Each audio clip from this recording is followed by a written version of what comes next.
Okay, we've got a nice number of people joining us, and so Paul has a lot to say, so I think we should get going. Welcome everybody again to Roebling Roadtrips, the virtual lecture program of the Roebling Museum. My name's Martha Moore. I'm a volunteer at the museum and president of the board. I'm filling in for Lynn Calamia, our executive director. She got her second vaccine yesterday, and as all of you who've done that know, you can feel not so great. So I'm pinch hitting and will do my best. I'm here to introduce our speaker today, Paul King, who is not only an architect, but a landscape architect and an urban designer, and an historian who has developed an expertise in 19th century suspension bridges, which brings us to our favorite topic, the bridges of John A. Roebling. Paul's going to talk about his research. He's in the process of writing a book to come out next year called Roebling Before the Bridge. And he is a professor at CUNY City Tech. And we need to add a special shout out to all of our participants, but especially Mrs. Pinkar's 5th grade class at St. Patrick's Academy in Bay Ridge. Thank you for joining us. Let me turn it over to Paul. He's going to give his presentation, and then we'll have plenty of time for Q&A. So if you have questions, put them in the Q&A, and we'll get to them just as soon as we can.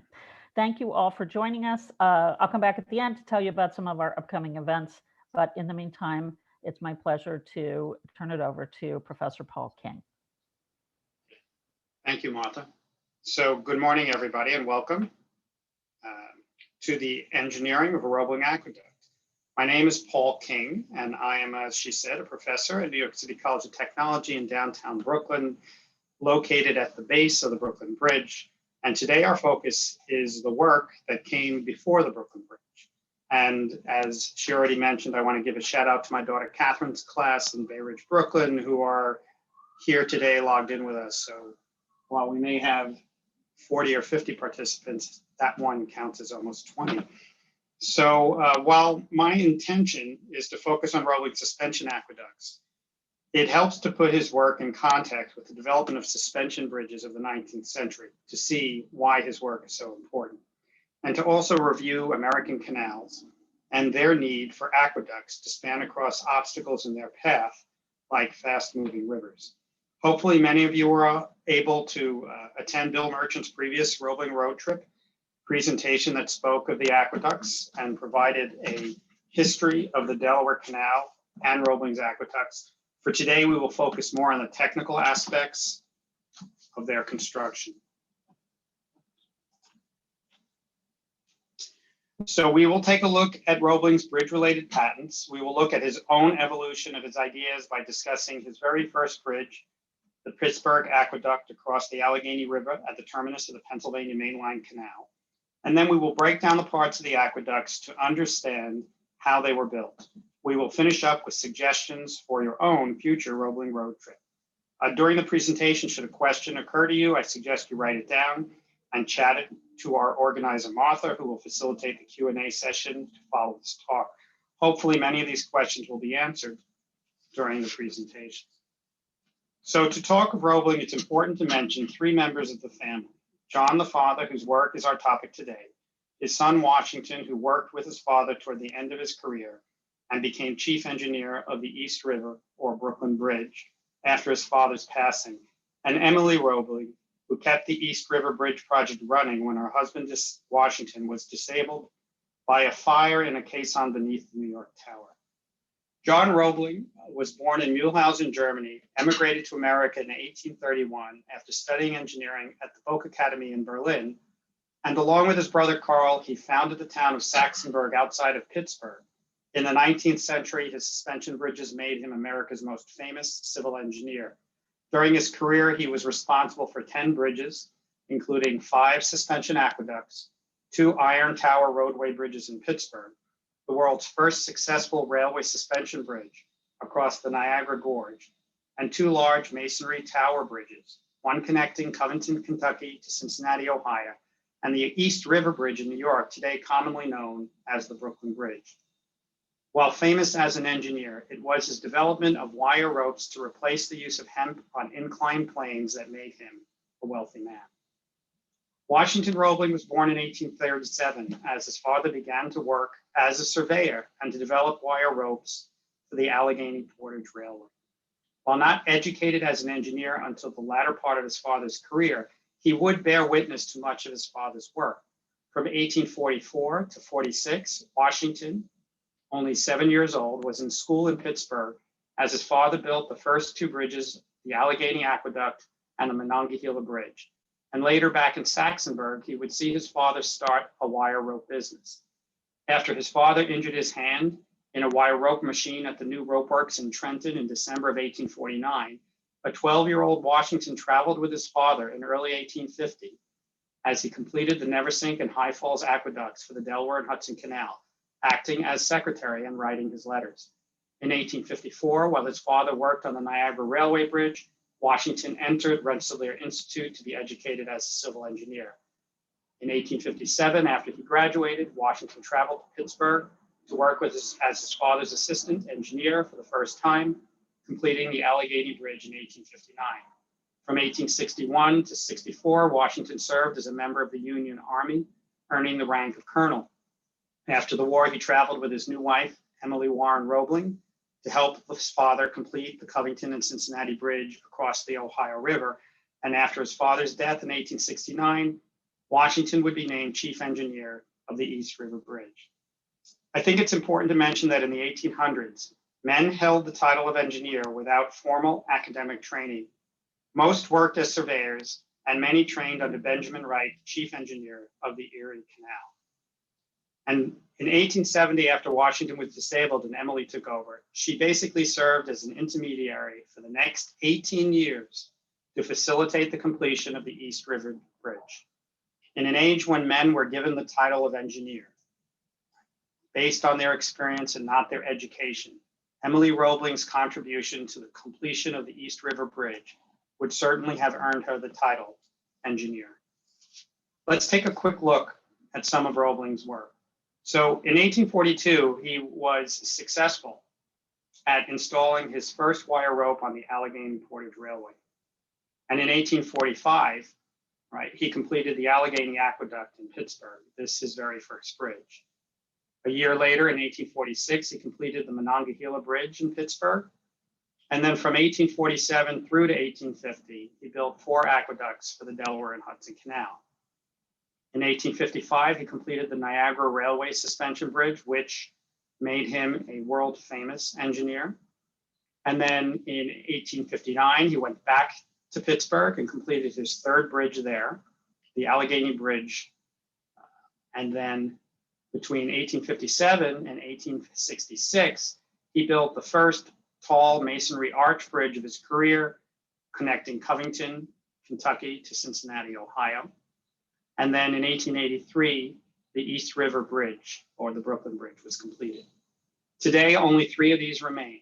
You can visit the Delaware Aqueduct, you can visit Cincinnati and Covington, and you can visit the Brooklyn Bridge. In 1831, when John Roebling sailed from Europe to America, the primary means of inland transportation included horse-drawn carriages on unimproved roads, wooden rafts and arcs at the mercy of the currents of our natural waterways, or in boats pulled along man-made canal routes. The Erie Canal, the first state-run infrastructure project in America, was completed in 1825, only 6 years before Roebling's arrival. And the Pennsylvania Mainline Canal, a second state-run project built over several decades, broke ground in 1824. State-sponsored projects were the exception, not the rule. Most large infrastructure projects, including canals and bridges, were private ventures that required state charters to be approved, so companies could sell stock to raise capital and be granted the right to purchase land needed for the route. As bridges were often built across rivers, on state borders, charters for both states needed to be ratified. The Delaware and Hudson Canal, which opened for its first full season in 1829, was developed exclusively to transport coal from mines in the Lackawanna Valley to market in New York City. requiring charters by both the Commonwealth of Pennsylvania and the state of New York. So long as a canal had a source of water, routes of transportation were no longer dependent on existing waterways but could go where they were needed. Natural waterways, including swift-moving rivers or deep ravines and gorges, instead of being assets, became obstacles for canals to overcome. The construction of canal aqueducts, essentially a trough of water spanning a river that matched the cross-section of the canal, allowed boats to pass over unimpeded by unpredictable summer water levels or winter ice. As canals were shallow, they ran dry during droughts and froze in winter, making this mode of transportation seasonal. So why build a suspension bridge? Prior to the advent of modern iron suspension bridges, most bridges were built of either wood or stone. And these bridges were built close to the ground, and longer distances were accomplished by combining multiple short spans with intermediate masonry piers in the river. Stone piers were targets of winter ice and what are called spring freshets or floods, a disadvantage of this form of construction. Stone bridges also required wooden falsework to be put up to support the stone during construction. After completion of the arch, and the arch was self-supporting, the wooden falsework was removed. This method of construction did not work well if you could not access the bottom of the river, and that was particularly difficult in a fast-moving river or in a deep gorge. On the right-hand side, you can see the Wearmouth Bridge, which was an iron arch bridge with the wooden supporting falsework up during construction. And on the left-hand side, you can see the Niagara Railway Suspension Bridge. Suspension bridges, by contrast, could be built in these difficult situations. If one could get the first rope across, any gorge, no matter how steep, could be spanned. And so bridges could now be constructed in locations that were previously impracticable. Suspension bridges simply required a means to anchor the suspended chain or wire cables at each end.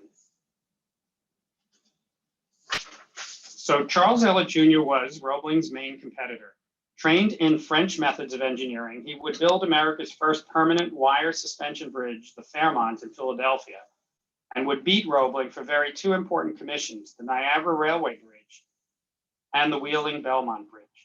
For Elliott's Niagara Bridge, he held a kite flying contest to get the first rope across. Once this was done, he pulled thicker and thicker ropes across until he secured a wire rope cable on both sides. Then, in a spectacle, he rode a wire basket across the gorge. By July of 1848, Elliott had completed a 7-foot 6-inch wide work bridge. He began collecting fees from people who wanted to ride across in the basket and those who wanted to cross on his work bridge. This led to a disagreement with the directors of the bridge company, and eventually Elliott left the job. Roebling would take over this job in 1852 and complete the world's first successful railway suspension bridge. So let's take a quick look at the three primary forms for a suspension bridge. First, is a standard suspension bridge. We're looking at a drawing of James Finley's 1808 two-span iron chain bridge across the Schuylkill Falls near Philadelphia. So first you've got towers, and then you have a suspension chain spanning from tower to tower. The chain is then tied back to an anchorage, and then you have vertical suspenders, in this case made of chains, hanging down to the deck that supports the bridge. It should be noted that this bridge collapsed in 1816 due to the weight of ice and snow. Next, in 1817, the Dryburgh Abbey cable-stayed chain bridge was built in England. Again, you see the towers, but this time you see diagonal stays going directly to the deck, not connecting from tower to tower. Again, anchored at both ends, and then the deck supporting it. And this bridge also collapsed in 6 months after it was built due to high winds. I want to point out that recent bridges in New York that are cable-stayed bridges, which are safe, include the Goethals Bridge, the two Kosciuszko bridges connecting Brooklyn and Queens, and the new Tappan Zee Bridge across the Hudson River. Last, I want to show you Roebling's East River Bridge in Brooklyn, which is what we refer to as a hybrid suspension bridge. Again, you see the towers. We see what Roebling referred to as the main suspension span cable going from tower to tower. And then the two cables to the side he referred to as the land span suspension cables. And these again are anchored at each end. And now the vertical suspenders, but he combined it with diagonal stays. Also, if you note, the deck is curved. We refer to that in engineering terms as camber, which makes the deck more stable, and then the two land spans on the end. It is the combination of the vertical suspenders and diagonal stays which makes the bridge a hybrid. And as a testament to Roebling, the East River Bridge still stands. So a little bit on a history of modern suspension bridges. So suspension bridges are said to begin with the introduction of iron, chain, and iron wires. This began at the start of the 19th century in America with the chain bridges of James Finley. When his Schuylkill Bridge collapsed in 1860, two enterprising wire mill operators, Josiah White and Erskine Hazard, constructed a temporary wire rope suspension bridge so their men could get to the mill across the river. This was the world's first wire suspension bridge. From America, suspension bridges spread to England, where they expanded on the development of chain bridges. At first, they began intuitively designing spans and later began to conduct strength of materials tests to confirm their engineering. Most noted is the work of Samuel Brown, who began by replacing the use of hemp ropes with iron chains for ships, rigging, and anchors, and then built England's first iron bar bridge in 1820.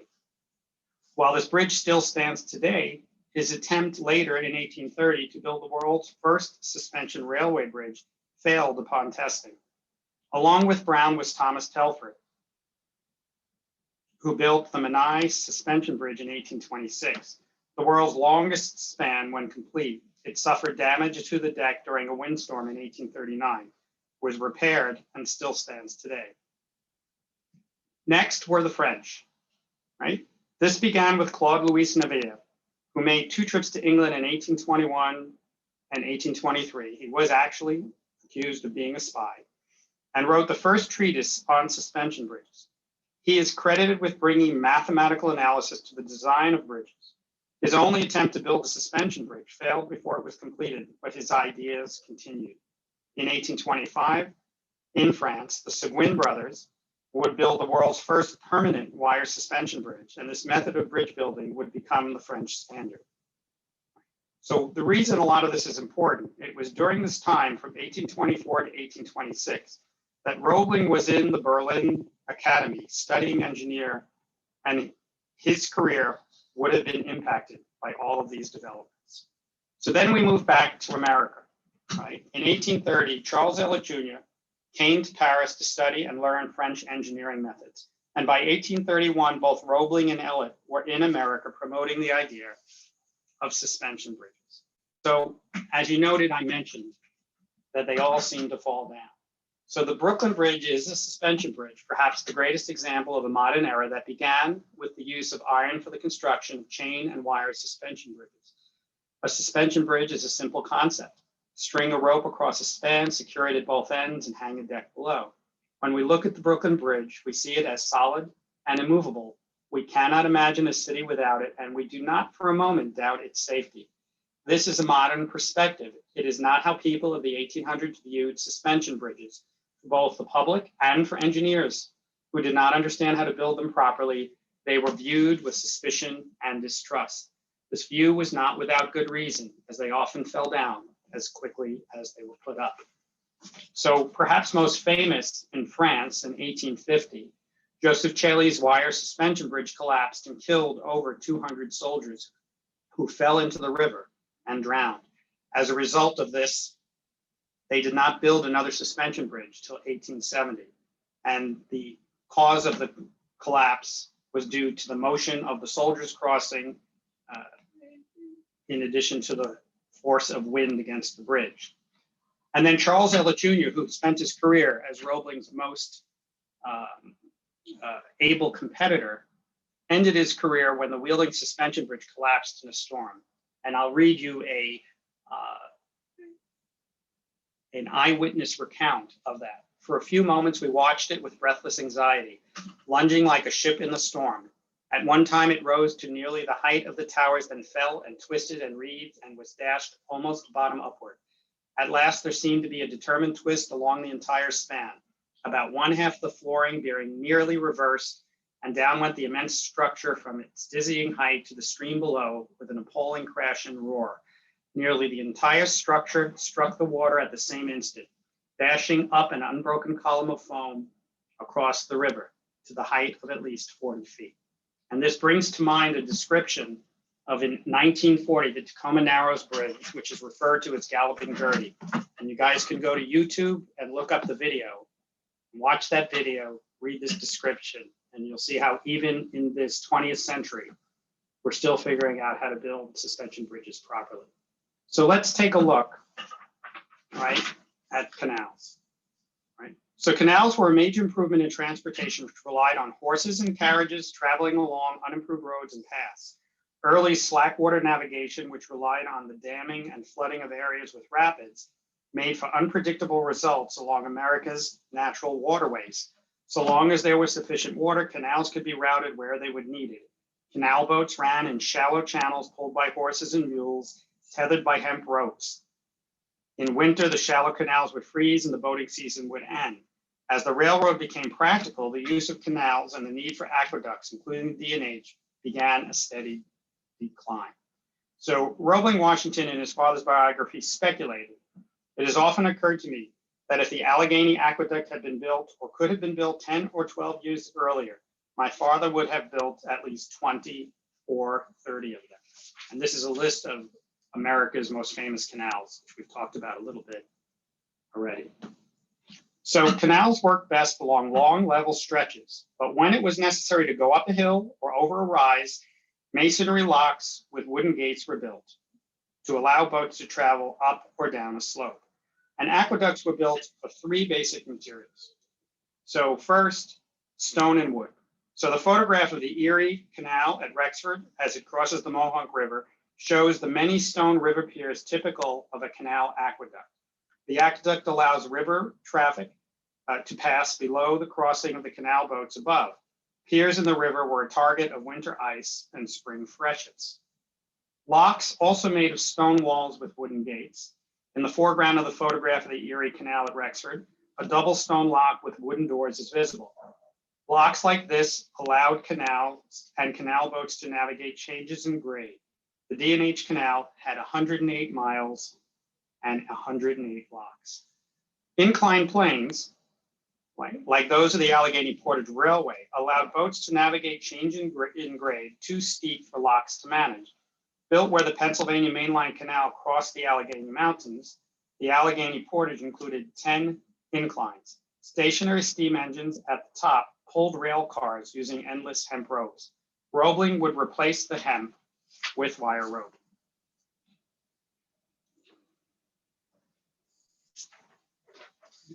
Aqueducts were primarily built either of stone arches or stone piers with wood trusses. Only capable of short spans, these aqueducts required many piers in the river, which were the annual target of the destructive forces of winter ice. Roebling suspension aqueducts could span greater distances with fewer mid-river supports. So in the foreground, you will see stone arch aqueducts. The original High Falls Aqueduct was a stone arch, a double arch, and construction again of stone aqueducts required wooden falsework to build first. And this type of construction was not suitable if the riverbed was not accessible. Wooden aqueducts, as you can see in the picture on the right, were only capable of short spans and relied on many river piers. And they again were susceptible to winter ice and floods. Wooden portions had to be periodically replaced. And like stone, wooden aqueducts also required falsework during construction. Suspension aqueducts, by comparison, Roebling's High Falls is visible behind the stone original, were capable of longer spans than either stone or wooden aqueducts. In some cases, like the Neversink, a single span replaced a multi-span wooden aqueduct. Suspension aqueducts required no falsework, and the fewer piers meant less danger from winter ice and a clearer navigation of the river below. So let's look a little bit at a timeline of the expansion of the Delaware and Hudson Canal. So the canal again was built primarily to transport coal. Right? In 1840, a period of expansion began with John Wirtz writing to R.F. Lord saying, "We must throw an aqueduct across the Delaware and enlarge the canal before the Erie Railroad expands. In 1845, they acquire the Lacoste lands, and that leads them to make a decision to move from a single aqueduct to two. But big debate was whether or not they should build this aqueduct out of wood or wire. And wire in the end won out, and Roebling ended up building his aqueducts, right? And so work began in 1847 to 1848 to build the Delaware and Lackawaxen aqueducts. And then he submitted proposals for Neversink and High Falls. And then from 1848 to 1850, he built the Neversink and completed High Falls. Interesting, in December of 1863, Roebling turned down a request from R.F. Lord to return and build a second Neversink aqueduct. And this was during the time that Roebling was working on the Cincinnati and Covington Bridge during the Civil War. Right. So looking at the aqueducts, right, I won't get into the details yet of them, but the Delaware Aqueduct was 4 spans, 3 at 330 and 1 at 142. And the Lackawaxen was 2 spans of 115. The Neversink was a single span of 170 feet, his longest span to date. And in 1850, the High Falls was 1 span of 140 feet. So prior to the construction of the aqueducts, and this is a drawing showing both the Lackawaxen Aqueduct on the left and the Delaware Aqueduct on the right, boats exited the Pennsylvania section of the canal and crossed the river to the New York section. Crossing the Delaware River was complex, not just because the boats were at the mercy of the currents and the seasonal water levels, but they had to share the river and navigate around the competing interests of large timber rafts coming down the Delaware River. By 1846, the plan was modified by R.F. Lord, chief engineer of the canal, from the construction of a single wooden aqueduct across the Delaware to a new route that included 2 aqueducts. As the location of the 2 new aqueducts and the route connecting them ran independent of the existing canal, construction could begin without interrupting the use of the canal during its busy season. The Neversink was built along the original wooden aqueduct and only required minor modifications. Here during the Civil War, Roebling wrote back, "I'm not in a situation to supply your wants. Iron wire will be very high next season. All such improvements should be postponed until after the war if it can be done." And the second Neversink was never built. For the Delaware Aqueduct, the new canal route across the Lacoste lands and the 3 larger locks at New York side were designed to more easily accommodate the longer boats. In a similar fashion at High Falls, Lord took the opportunity to modify the approach to Roebling's new aqueduct, coming inland from the Rondout Creek about 1.5 miles early, adding a more direct approach and eliminating the tight turn needed to cross the existing aqueduct. Here, Lord built 5 larger locks with greater lift, replacing 6 smaller locks on the old section of the canal. So we're going to take a quick look at Roebling's patents, and we're going to focus on 3 of them that are specifically bridge related. So the first one was designed for wire rope. And so his original intention for those wire ropes for the Allegheny Portage Railway was a set of parallel wires to be wrapped tightly with an outer wrapping. In the end, this design for a rope was not successful, and he replaced it with a twisted wire rope. However, his idea of wrapping the wires would later on come to succeed for him as a wrapping machine to protect his large suspension cables when he would build his bridges. The second is a patent he did for anchoring chain bridges and suspension bridges when bedrock was not available. The method relies on large anchor plates connected to a series of parallel anchor chain bars, which first extend vertically, then curve to align with the bridge's main suspension cable or chains. The anchor and the anchor bars are surrounded by hydraulic cement for protection from oxidation. Roebling's third patent is for the aerial spinning of the suspension cables, and it solved a problem on uneven tension in the wires of suspension cables. Most French engineers and Charles Elliott Jr. in America assembled the cables on ground and then lifted them in place, right, during installation. And this resulted in uneven tension in the individual wires. And I did a little bit of an animation. This is for the kids and all of us to try to help understand the concept of how this was done. So the first thing is 2 wheels were placed at either end. And I want you to think of a clothesline with a continuous rope going across the gorge, right? Hung from this would have been a group of wire would have been held at the end in a skein. And then hanging from this was a traveling wheel, actually 2 of them, that traveled back and forth. So the wire would be looped around it, and then this wheel would span across till it got to the other side. In the center was a platform where men would be stationed to make sure that the wires, individual wires, lined up. Once enough wires had gone across to create an individual strand, they were secured every foot to hold the bundle temporarily, and then they were secured to the anchorage. So let's get into the specifics and the details of a Roebling aqueduct.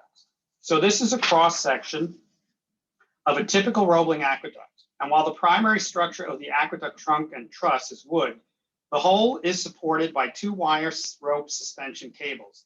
The trunk was just large enough for a single boat to be towed across. On the right-hand side is a photograph of the Lackawaxen Aqueduct. This is a drawing of the Lackawaxen Aqueduct, and here we can see the parts of the aqueduct more clearly. At each end are the iron chain bar anchorages. In the middle of the span is a mid-river pier. The suspension cable spans from the anchorage across the mid-river pier to the second anchorage. The suspension cable sits on top of cast iron saddles which hold it in place on the top of the masonry. The wooden trunk and truss frames are supported by inverted U-shaped iron bar suspenders hanging from the main suspension cable and secured to the bottom of the wood truss frames. Now, this design was not Roebling's original design for an aqueduct, and he began in Pittsburgh. And in the top, you see an original drawing of Roebling's competition showing his first span closest to the anchorage. So for the Pittsburgh Aqueduct, the original design called for these tall Egyptian-style towers and longer vertical suspenders. Notice on the left, the anchor plate and anchor chains running on the top of the arch and extending up towards the first tower before transitioning to the suspension cables. On the bottom drawing is Roebling's final design for Pittsburgh, where he used towers, which he now called pyramids, and used shorter suspenders. A close-up of the original tower design would show the use of straps to hold the tops of the iron bar suspenders to the suspension cable and connected to each other by small bars below the suspension cable to keep them from slipping down. The final design used inverted U-shaped solid iron bar suspenders, which sat over the top. Here we can see it a little bit more closely in a cross section. On the left-hand side, you can see Roebling's early version of the Pittsburgh Aqueduct and the tall Egyptian-style towers. Right, keeping the towpath between the towers required a large double bow style beam with a longer effective cross section with the suspension cables further apart. Moving the pyramids in towards the edge of the aqueduct trunk and the towpaths to the outside, move the suspension cables closer. So I've done a little bit of a diagram to help us understand that. So this represents the level of the aqueduct trunk at the bottom for comparison of the 2 designs, right? Here we see the original towers, tall. Notice they are the very outside of the bridge. Here we see what we now refer to as pyramids. Notice that they are lower and they are right on the edge of the aqueduct trunk, right? The towpaths moved from inside between the towers now to the outside. As a result of that, the towers had to get lower in order that the tow cables pulling the boats could be pulled across. They would not have been able to get them around the taller towers, right? And this is the line of the suspension cables coming down from the top of the towers. And if you look closely, you can see that the effective span of his new design is less. So here is a diagram explaining how Roebling's process of his anchorage. On the left is a view from above showing a double anchorage, and then a view from behind and a view from the side. So first, the anchor plate, which weighed several tons, is put in the ground, and then a 10-foot square platform covers in both directions. And then a set of forward-moving timbers extend across, and then a set of cross timbers connect the 2. And then loaded on top of that is the masonry weight. This allowed Roebling to securely anchor his bridges without very deep excavations. So this is a close-up of an anchor chain. So here you see the anchor plate. So here more closely, you can see that the anchor bars were actually a set of parallel bars, right, that extended and eventually connected with pins. And then at the very end, they had cast iron shoes, and those connected to the individual cable strands of wire rope cables. So now we're going to get a little closer. We're going to look at the shoes and the connection of the end of the chain. So a series of shared anchor bars from links 1 to 6, they're in common. And then it splits. 3 bars, 3 sets of strands are being held on the top to the shoes and the cables, and 4 are being held on the bottom, right? And then these cast iron shoes, each shoe holds a separate strand. There are a total of 7 shoes. And in addition, the wires had to be variable lengths because of their positions to keep the wire cable from bunching up. Right, so this is a photograph of the Delaware Aqueduct before it was restored. And you can see the anchor chains extending out of the anchorage. You can see the cast iron shoes mounted to the ends. And you can see here that the suspension cable, the 7 strands, because they have to wrap around the shoes, actually show as 14 separate smaller strands. At the first abutment is a movable saddle that sits on top of rollers to allow for expansion and contraction. And then once the cable and wires exit the saddle, you'll see a suspension cable that now has been securely wrapped and makes it appear as if it is a single solid geometry. This is a close-up showing the connection of the anchor chains extending, right? The cast iron shoes, and then the smallest strands with little bits of wire binding, and then the strands themselves are bound along the length. So a Roebling cable, a suspension cable, right, is made from 7 separate strands or bundles of wires. Roebling understood that if you took 7 circles and placed them against each other, you formed another round form. It's also very clear to understand that the wires in these cables are parallel. They are not twisted in any way. And the parallel wires were well oiled before they were spun in place, and then they were painted. When a spool of wire was finished, they would splice it to the next wire, and we know that the splice was actually stronger than the wires either side. At the end, the 7 strands were tightly wrapped with an annealed wire, and the outer wrapping makes the cable stiffer, more stable, and protects those inner wires from oxidation or rust. And as I mentioned before, he experimented with different numbers of wires to create a rounder form. And each of these individual wires was close to about 1/8 of an inch in diameter. For the East River Bridge, where he had the longest spans of his career and the greatest weight to carry, he went to the next number of cables, which is, you'll see, the 7 original in the middle and 12 additional. You end up with 19 individual strands. Part of this was the practicality of trying to manage a very large cable and the weight of it, installing it in place. It was necessary that you break up the work into separate individual bundles. So a Roebling wire suspension cable, his method solved several of the problems that the French engineers were experiencing. He inclined his cables, which means they were closer together in the center of the span, making them less likely to swing side to side. Where most French engineers hung their cables straight down. Roebling wrapped his cables, creating a more solid and stable structure. And again, as I said, that outer wire wrapping protected it from oxidation. And by hanging his cables in place, they were equally tensioned. By contrast, the French engineers and the American Charles Elliott would follow the French method, hanging separate independent strands of wires tied periodically along their length by small wires. They were not wrapped like Roebling. These wires were susceptible to oxidation. French wires were hung loosely on the ground and then lifted by the ends to put them in place. This resulted in an uneven tension of the wires.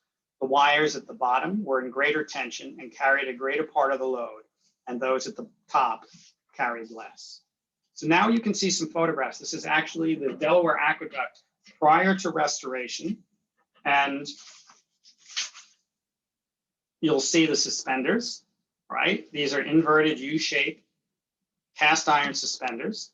right? They are sitting on top of very small cast iron saddles, right? And the first 7 saddles are held together by restraining bars. You can see it on the top of the cable. And the purpose for that is to keep those small saddles from slipping down the cable. At the bottom, you'll see the double beam suspenders that pass between a pair of large wooden beams that support the trunk, which is filled with water. And at the bottom is a cast iron plate that secures everything in place. Left hand is a photograph of the abutment, again, before restoration. And you can see the movable saddles sat on top of cast iron wheels. Notice also there's a bar on top. This was intended to allow the tow ropes to guide across. Again, the 7 strands you can see split to 14. And then the fixed saddle, by contrast, held the cable in place. And these were done at the river piers. And the saddle covers, which are shown here in an earlier version in round, you can see have a more rectilinear form when they were actually built. Right. Last, to talk about the trunk. Roebling built 5 aqueducts, all with trunks made of 2 courses of 2.5-inch wood planking running diagonally at 90 degrees to each other. And essentially, they acted like a truss along the length, making his aqueducts very stiff. The combination of the weight of the water plus the wood in 2 directions made these bridges so stable that his aqueducts are the only bridges that Roebling built without using his diagonal stays for stability. So let's talk a little bit about what there is today after the canal. So these are photographs of the aqueduct after 1898 when the canal was abandoned. Fortunately, the Delaware Aqueduct was in a strategic location that it made sense to keep it as a footbridge and as a walkway bridge. So Delaware Aqueduct without the towpath is shown. You can see it without water, and it's in the process on the right of being converted to a roadway. The Neversink Aqueduct, only the 2 abutments remain, and the Lackawaxen Aqueduct, 1 abutment remains. The other has been taken apart and the materials used. And the mid-river, you can see the wood remnants of a mid-river pier. At high falls, the cables and suspenders did survive a fire, but today only abutments remain. Right. So when and just before restoration began, this is what was left of the Delaware Aqueduct. So you see only masonry piers, suspension cables, suspenders with saddles, and beams remain. Abutment saddles with 7 and 14 strands and anchor chain bars are also visible on the right. A river view from downstream shows the 3 mid-river piers, but the towpath has been removed. The aqueduct trunk has been replaced with wood decking, and essentially the remnants of the original trusses are gone. Right? So in 1986, right, the aqueduct was restored. And you can see here, it's in the process of restoration. It's not quite yet done. So the restored wooden truss from the river, the suspension cables can be seen from the outside without the towpath. You can see a saddle sitting on top of a masonry pyramid. And then if you look at the new roadway, you can see that they've added a metal truss to make it meet engineering standards of today and for the support of automobiles and of trucks. It's now a 1-lane bridge going in either direction. A river view from the bottom again shows the 3 mid-river piers with restored wooden trusses and suspension cables. You can also see the icebreakers have been rebuilt, and this predates the restoration of the actual towpath. So I made a visit in preparation for this. So on the upper left-hand side, you can see the abutment. That is the anchorage. Behind that is one of the cables. You can see the cable and the suspenders. And then the next photograph shows you the river pier and the underside of the trusses. And then on the right-hand side, you'll see where the towpath extends out when it's passing around the mid-river pier and saddle. They also have a mock-up of the design of the truss that they used when they recreated the bridge. And on the right-hand side, you can see one of those iron bar suspenders and the small saddle. And that's me in the left, right? So this is the view from above. You can see on the left-hand side, towpaths on either side have been recreated as walkways across, and a somewhat accurate recreation. The wood now covers the metal trusses so that they are less visible, right? You can see the two movable saddles on the right-hand side and the remnant of the iron bar that was used to guide the tow rope across. On the left, you see the walkway with the truss railing. You can see the anchorages. And on the right-hand side, you see the cover of the saddle. And you notice the grooves on the top. That's wear and tear from the ropes used to pull the boats running across the top. So I end with talking about planning your own Roebling road trip, right? So today there are three things that you can physically visit. The Delaware Aqueduct at Lackawaxen, Pennsylvania, the Covington and Cincinnati Bridge connecting Kentucky and Ohio, the East River or New York Brooklyn Bridge, and then three museums I would suggest you at some point visit when the pandemic is over and we can all get out again. The Delaware and Hudson Canal History Museum, which is located in High Falls, New York, the Neversink Museum of History and Innovation, which is located where the Neversink Aqueduct was, and of course, the Roebling Museum and the town of Roebling, New Jersey. And lastly, if any of you are interested in hearing about updates, you can send me an email at professorpaulking@gmail.com, and I will let you know when the book is done. And now I hand it back over to questions and answers.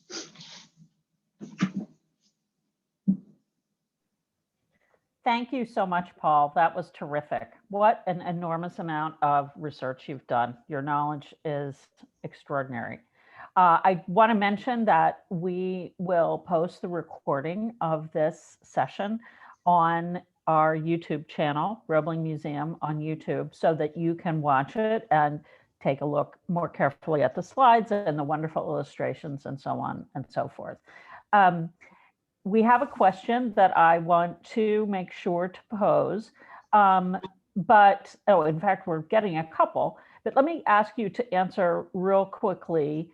You are an architect, and in fact, you did some of the first ever computer-aided design. I mean, you were an innovator in that. John Roebling, of course, is famous. I mean, he didn't have access to that, and it's kind of extraordinary that he was able to do what he did without any kind of computer help. How did you get interested in Roebling's aqueducts? Why is this something that appeals to you? So I still to this day remember sitting in freshman architecture course, listening to a history lecture talking about the construction of the Brooklyn Bridge and the vision of the wooden caissons floating from the Brooklyn Navy Yard down. And it has stuck in my mind ever since. And, I work right down by the base of the Brooklyn Bridge, travel over it all the time, and had never really looked at it that closely. And I began to become more and more curious about it. I teach a course in building technology where I spend my time with my students analyzing and understanding methods of construction. So out of this curiosity, I combined that with my interest on the Brooklyn Bridge. And then I asked a couple questions. Is that the only thing he ever built? It's the only thing I ever knew of. And what I learned eventually is that the Delaware Aqueduct, which by the way, they call officially the Roebling Bridge, and then the Cincinnati Covington Bridge, which still exists. And by the way, they also call that the Roebling Bridge, right? That those are the three remaining. And only in New York City is Brooklyn bigger than Roebling. And we don't refer to this as the Roebling Bridge. And maybe we should, the Brooklyn Roebling Bridge. But so that was sort of my interest in terms of that whole process. And I've always been curious. It's interesting you should mention the computer, because I have begun to admire him more and more as I have taken his original drawings and begun to draw them. So in parts of my research, I take his original drawings and attempt to puzzle them together. And you have to remember that the way that we draw today is so complete and extensive that he was managing the construction itself. So he only drew enough for him to understand ordering parts and getting things cast to build the bridges. So they are not a complete story of how to build any set of bridges. So you can't go and say, let me see the set of drawings for building a bridge. They don't really exist. So I've begun that process of creating, and in the process, actually have admired his ability to get things correct mathematically when I'm relying on a computer to prove whether I'm right or wrong. And in some cases, I find discrepancies in things, that then lead me back to reading up more to find out something about the way that he built. In fact, I mentioned the camber, which is the curvature of the bridge. And when I was building the drawings of the Niagara Railway Bridge, his drawings didn't match. Like the slope of the cable and its relation to the deck of the bridge were off by about 10 or 15 feet. And I spoke to an engineering friend of mine and asked, how do I calculate camber? And we figured out the camber, realized that the deck would have raised up about 15 feet, and all of a sudden the drawings worked. I then went back to Roebling's original writings and found that he mentions the camber and explains how he calculated it. And it basically, the whole circle proved what a smart man he was. That's fascinating. So you kind of reverse engineered his drawings. That's really interesting. So we have two questions. We've had more than 40 people on our Zoom, which is very exciting, and some of them have questions. Joe would like to know, can the speaker comment on cast iron versus wrought iron versus steel in the history of suspension bridges? And then I'm just going to tell you, we have one more question. Bernadette would like to know, what does a cable splice look like? So materials and cable splice. Okay, so let's start with the steel and explain that all of these wire bridges we're talking about were made of iron wire. It wasn't until the Brooklyn Bridge that the first use in suspension bridges of steel wire was done. Also, it was the last time anybody ever made a bridge out of iron wire, meaning no one ever built a suspension bridge of iron wire after the Brooklyn Bridge. However, like anything that's new, we don't trust it because we don't have experience with it. So steel wire was a new and untested thing. They really didn't know how long it would handle long term. They didn't know how it would last, so they didn't trust it. So even like we do today, they tend to over-engineer and throw lots of extra wires. One of the stories you'll hear when you look about the Brooklyn Bridge is that there was corruption in the wire manufacturer. They would approve a spool of wire and certify it was okay, and then they would take that, and then one that had failed, they would send on with the approval, and then they'd take the one that had been tested and send it back to get tested again, substituting wires. And so defective wire, or wire that did not pass Roebling's tests, were actually in the Brooklyn Bridge. And they added just a lot of wire. So wrought iron and cast iron, so the cast iron was done for the large components, right? And then wrought iron is really something that you get that is hammered. And that is done in a different form and a different method. Most of his components are being cast out of iron, but the wire is very interesting. And I started to talk about the analysis that happened in England. They did analysis of a section of an iron bar versus the equivalent of an iron wire. And when they compared the tensile strength, they found that the iron wire of equivalent cross section was much, much more strong, which is sort of curious that England still stuck to iron bars, even though iron wire they knew was stronger. A lot of it had to do with the flimsy nature of the bridges, the tendency to move in wind, that they didn't trust them. So we know that iron wire was much stronger than the equivalent. And then again, steel proved to be much stronger than iron wire. The other question, I think, was regarding— what does a cable splice look like? So the cable splice, and I'd have to show it to you in a drawing, which I don't have quick and handy, they would use a hammer that flattened out the wire, and then they would match two so that they overlapped. And then they would wrap a wire around it, and that was the splice. And they found, interestingly enough, that that splice was actually stronger than the wires either side. Roebling also, unlike engineers that predated him, did a lot of experimentation with wire rope and the strength of wire rope. So he wasn't just doing things because he thought they worked or he did the mathematics. He was doing empirical tests of wire rope in his factory to test out things, to know that he could back up his assertions that something was going to be successful. Thank you. Okay, we have one more question, and that is from Elizabeth, wants to know, how did Roebling and other engineers convince companies and municipalities to build the first bridges when people might have been suspicious of their weight in terms of safety? And how much more difficult was that job after the fires and the French soldiers fiasco? And how did they overcome it? When 200 soldiers have plunged into the river, how do you get someone to ever build a suspension bridge again? So I think that that comes back almost always to talking about money, right? Money's the thing that makes the world go round. So when you think about the reason why bridges existed, most of the time what would happen is some pre-existing commerce would get so important that someone would put a ferry in from point A to point B, right? At some point, the ferries would be making so much money that a private venture would sit down and do a financial analysis and say, we can build a bridge. This is what it's going to cost. This is how much we're going to charge people to cross over the bridge. How long will it take to pay back? So they were doing financial analysis to determine whether or not a bridge was cost effective. And essentially through sort of this sort of engineering succession, almost like ecological succession, right? You went from these ferries to bridges, and eventually you went from, you know, hand carts and wooden carts and horse-drawn carts to rail cars being pulled with wire ropes, eventually to subways and trucks and cars, airplanes, right? So that doesn't answer the question about the doubting of the suspension bridges, but that was a big issue. In fact, the story goes that when the Delaware Aqueduct opened, that people gathered to watch, to wait for its collapse, because they couldn't imagine that the weight of the coal in the barge crossing plus the weight of the water could be held up.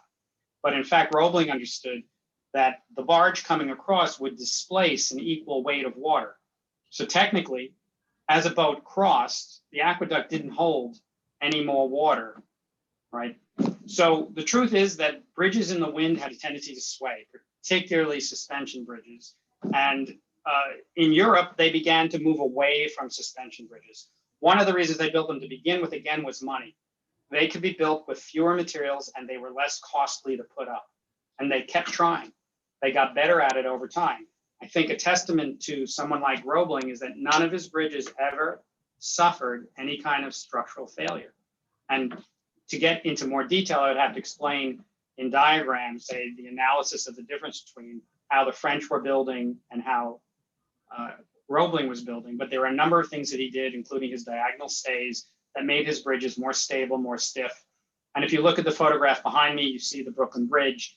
The end of the deck is acting as a truss, serving to stiffen that bridge and hold it stable. So people needed to get across the river, and they would take the chance. It's also true, I think, that at the beginning, in the early days of the Brooklyn Bridge, P.T. Barnum led a troop of elephants across the bridge in order to reassure people that, in fact, it would stay, that it was safe. But it's also true that if you look at little suspension bridges, they're often nicknamed the Shaky Bridge or the Wiggly Bridge. So there's a certain inevitability to the motion of the bridge.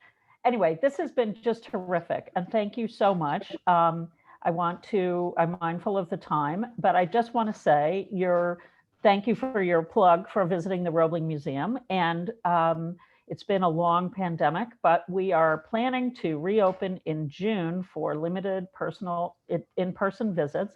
Please watch our website, roeblingmuseum.org, to find out our open hours. And please join us on June 5th for our second annual Roebling Garden Tour, which is always a lot of fun. There are a lot of beautiful places to look at in the former company town of Roebling, New Jersey. We heard from our friend Bill Merchant at the D&H Canal Museum, who has also given us a Roebling road trip. And he wanted to let us know that the D&H Canal Museum isn't open yet. It is opening in the spring with a new facility, but they have Sunday afternoons with their historian once a month. And you can find out more about it on their website, canalmuseum.org. Paul, thank you so much for your time. It was really wonderful. And thank you everyone who logged on. And we hope to see you all in person. We hope you'll go to our website, roeblingmuseum.org, and maybe become a member of the museum and support us. But thanks again for a really informative and illustrative talk. Take care, everyone. Thanks, Paul. Thank you, everybody, for coming.